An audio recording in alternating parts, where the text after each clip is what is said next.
Nurse slapped a 94-year-old Marine in front of 15 Hells Angels. The crack of skin against skin echoed through the sterile hallway of Riverside Veterans Home. At exactly 3:15 on a Tuesday afternoon in October, the kind of sharp violent sound that stops conversations and makes hearts skip beats, because everyone knows instantly that something terrible has just happened. Marcus Reed had only stepped away from his grandfather's room for 5 minutes to use the bathroom down the hall. 5 minutes during which he left Kenneth Reed, 94 years old and a decorated Marine who had earned 2 Purple Hearts fighting in the Pacific Theater during World War II, alone with head nurse Linda Brennan. Those 5 minutes were enough time for Linda to do something she had been doing for months to countless other residents when family members were not watching. Something that she thought she could continue getting away with because, who would believe a confused old man with dementia, over a respectable nurse with 20 years of experience, and glowing reviews from the facility administration. Marcus was washing his hands when he heard the slap, heard his grandfather cry out in pain and shock, heard Linda's voice raised in anger about something that made no sense, because Kenneth Reed had spent his entire life being a gentleman who never raised his voice, or his hand to anyone, despite seeing and surviving horrors in combat that would have broken lesser men. Marcus ran back down the hallway fast enough that his motorcycle boots echoed loudly on the linoleum floor, ran with his heart pounding and adrenaline already flooding his system because he knew something was very wrong. Knew it with the same instinct that had kept him alive during his own years of military service.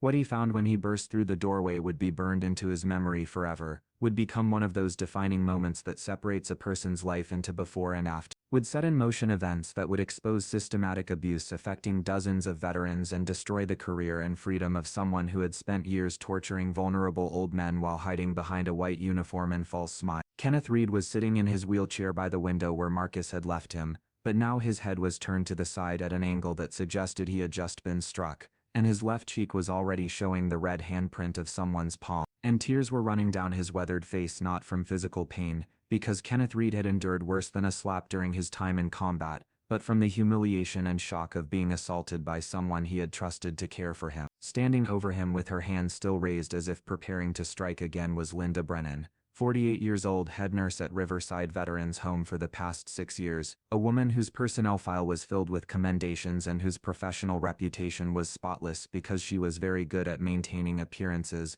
and very careful about when and where she showed her true nature.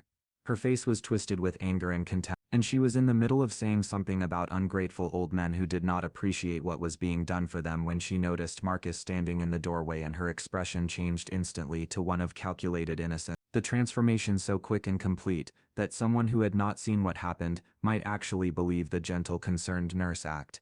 She immediately began performing. Marcus looked at his grandfather's face, looked at the red mark on his cheek, looked at the tear, looked at the way Kenneth was shrinking back in his wheelchair as if trying to make himself smaller and less noticeable, and something inside Marcus went from concern to cold fury in the space of a single heartbeat. He had seen that body language before in combat zones, had seen it in victims of violence and abuse, had learned to recognize the specific way that traumatized people try to make themselves invisible to avoid further harm. Before he could say anything, before he could even fully process what he was seeing, Linda launched into her prepared explanation with the practiced ease of someone who had told similar lies many times before. "Your grandfather became agitated and struck at me," she said in a voice that managed to sound both wounded and understanding, her hand touching her own cheek in a gesture designed to suggest she was the victim here. "I had to restrain him for his own safety, and unfortunately during the struggle my hand may have accidentally made contact with his face. You know how confused and violent dementia patients can become when they have an episode." Marcus looked at his grandfather, a man who even at 94 years old and suffering from mild dementia, still maintained the dignity and bearing of the Marine he had been 70 years ago. A man whose military records showed exemplary service, and who had never once in his life been violent except when protecting others. A man who Marcus knew as well as he knew himself, because Marcus had spent every weekend for the past 3 years visiting and caring for him. Kenneth met Marcus's eyes and shook his head slowly, his meaning clear even without words. "That is not what happened." Marcus looked back at Linda and spoke quietly, the kind of quiet that people who know violence recognize as more dangerous than shouting. "My grandfather does not have violent episodes. He has never struck anyone in this facility or anywhere else. So I need you to tell me the truth about what just happened here."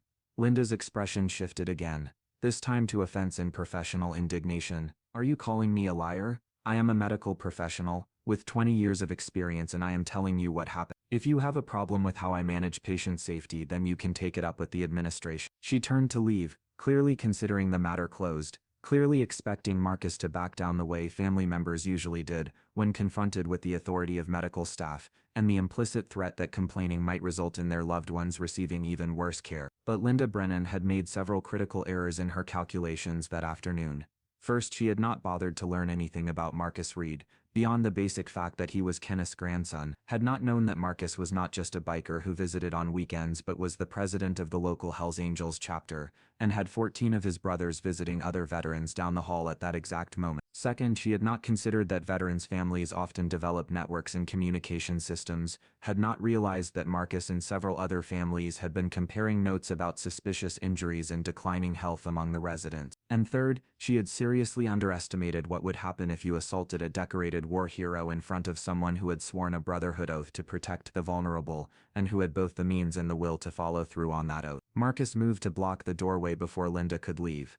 "You are not going anywhere until we sort this out." She tried to push past him. "Move or I will call security." "Please do," Marcus said, pulling out his phone, "and while we are calling people, let me call my brothers who are visiting down the hall."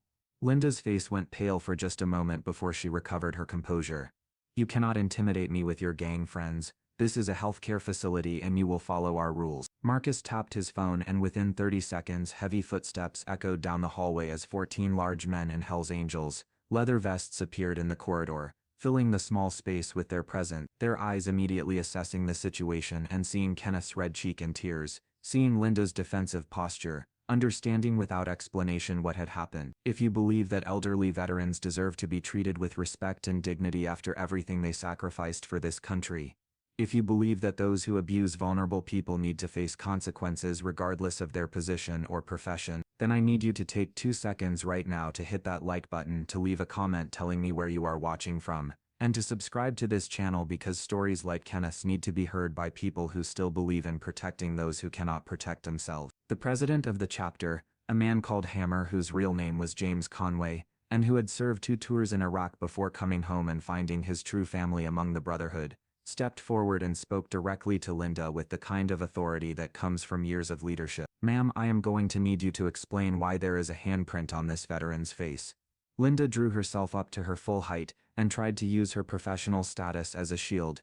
"I do not have to explain anything to you people. This is a medical matter and none of your business." Hammer looked at Kenneth and spoke gently in the way that combat veterans often speak to each other, a tone that communicates understanding and respect born from shared experience. "Sir, can you tell us what happened?" Kenneth's voice was quiet but steady, and his words were clear and coherent in a way that completely contradicted Linda's claims about dementia and confusion. "She slapped me because I told her I know what she has been doing to us here. She has been stealing our medications and selling them. She has been taking money from our accounts. She has been treating us like prisoners instead of residents." Linda laughed, a harsh brittle sound that contained no genuine amusement. "You are listening to a senile old man with dementia, who cannot remember what day it is. His accusations are meaningless." One of the other bikers, a man named Prophet whose grandmother had died in a nursing home under suspicious circumstances, spoke up. "If his accusations are meaningless, then you will not mind if we check his medication logs and financial record." Linda's confident expression cracked slightly. "Those are confidential medical documents, and you have no right to access them. Then you will not mind if we call the police and let them access the documents," Hammer said reasonably. Linda looked around at the 15 bikers surrounding her, at Kenneth sitting in his wheelchair with the mark still visible on his face, at Marcus pulling out his phone again, and she made a decision that she would later realize was a critical mistake. She tried to bluff her way out using threats and intimidation. "If you people do not leave this facility immediately, I will have you all arrested for trespassing and harassment. I will file assault charges against anyone who touches me. I will make sure that Kenneth Reed is transferred to the locked psychiatric ward, where he will be sedated for his own protection. Do you understand me?" The room went very quiet in the way that spaces become quiet when violence is about to happen, when men who know how to hurt people are deciding whether the situation calls for that kind of response. Marcus put a hand on Hammer's shoulder and shook his head slightly, a silent communication that said, "Let us do this the right way." He looked at Linda and spoke with cold precision. "You just threatened to have my grandfather sedated and locked in a psychiatric ward for reporting abuse. You said that in front of 15 witnesses, several of whom are recording on their phones right now. You also just admitted that you slapped him, because you did not deny it when we asked, you just tried to justify it. So here is what is going to happen. You are going to sit down in that chair and not move while I call the police and the state health department. And then you are going to answer a lot of questions about what has been happening in this facility. Linda tried one more time to assert control. I am calling security right now and having all of you removed. She reached for her phone, but Prophet was faster, gently taking it from her hand. You can have this back when the police arrive. Sit down, like the man said. Linda looked around desperately, realizing that she had lost control of the situation entirely, that her usual tactics of intimidation and manipulation were not working on these men who were not afraid of her authority or her threats. She sat down heavily in a chair by the door, her mind clearly racing as she tried to figure out how to salvage the situation, how to spin what had happened into something that would not destroy her career and possibly land her in prison. While they waited for the police to arrive, Marcus knelt beside his grandfather's wheelchair and spoke quietly. Grandpa, you said she has been doing things to people here. Can you tell me more about that? Kenneth's hands shook as he reached for Marcus's hand, and when he spoke his voice cracked with emotion. She has been stealing from all of us, Marcus. Our medications get switched out for placebos, or reduced dosages, so she can sell the real pills. She takes money from our accounts by forging our signatures on withdrawal slips. She has been hurting people who complain, slapping us, or twisting our arms when family is not around, telling us nobody will believe confused old veterans if we report her. Several residents have died in the past year, and I think it was because she was not giving them their heart medications or insulin. We tried to tell the administration, but Linda is friends with the director, and they covered everything up. One of the other bikers, a man named Bill Bones who worked as a private investigator in his civilian life, started taking notes on his phone. Mr. Reed, do you know the names of the residents who died?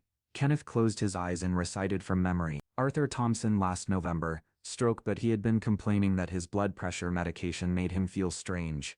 Dorothy Chen in February, diabetic coma, but she swore her insulin shots were not working right. Michael Rodriguez, in May, heart attack, but he kept saying his chest pain medication had been switched.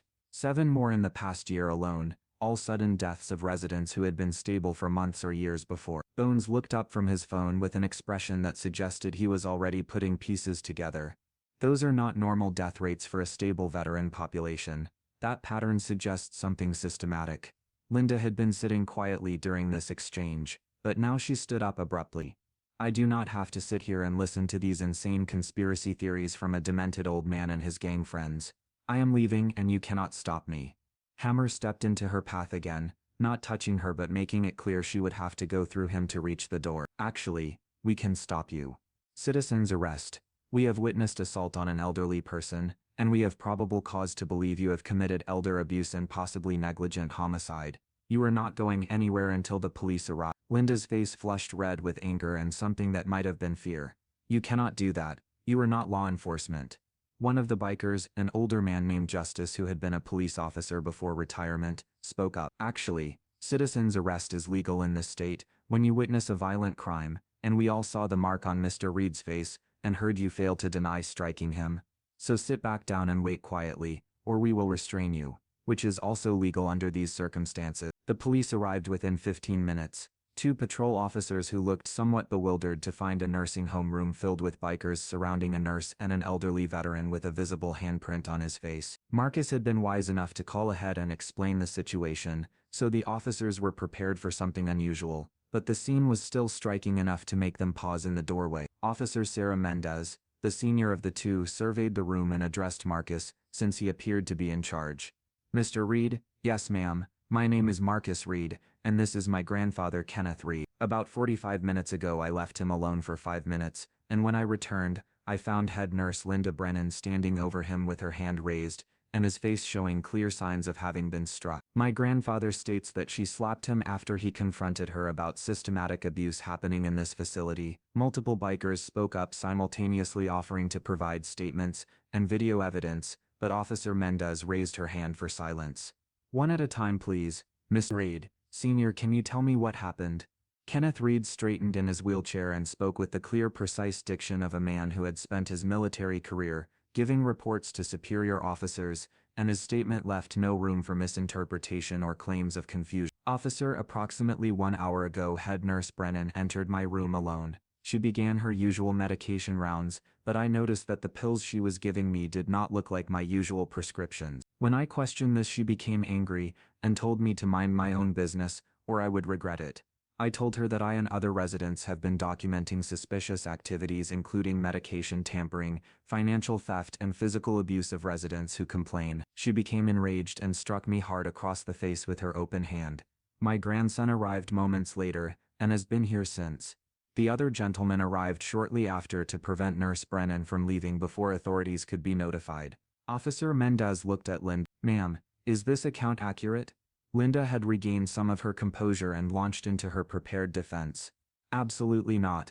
Mr. Reed suffers from dementia and became violent during a medication dispute. I may have accidentally made contact while trying to restrain him for his safety. These men, she gestured at the bikers, have been harassing and threatening me since they arrived. Officer Mendez turned to Hammer. Sir, did anyone threaten this nurse? No, ma'am. We prevented her from leaving after witnessing signs of assault on a vulnerable adult and hearing serious allegations of systematic abuse. Multiple people present recorded portions of the interaction on their phones. If you would like to review the footage. Prophet stepped forward and offered his phone. Officer, this recording starts about 2 minutes after the initial incident, but it clearly shows the mark on Mr. Reed's face and captures Nurse Brennan failing to deny striking him and then threatening to have Mr. Reed sedated and placed in psychiatric lockdown when he refused to recant his allegations. Officer Mendez watched the video, her expression becoming increasingly grave. The recording showed Linda's face clearly as she made her threats about sedation and psychiatric commitment, showed Kenneth's visible injury, showed the nurse's aggressive body language and the biker's calm restraint. When the video ended, Officer Mendez looked at her partner and some silent communication passed between them. She turned to Linda. Ma'am, I need you to come with us to the station to answer some questions. Linda's professional mask finally cracked completely. This is outrageous. I am the victim here. These people assaulted and harassed me. You should be arresting them. Officer Mendez remained calm and professional. Ma'am, I have a visible injury on an elderly resident, multiple witness statements, video evidence of concerning behavior, and serious allegations of systematic abuse. We need to investigate thoroughly. You are not under arrest at this time, but we do need you to come answer questions.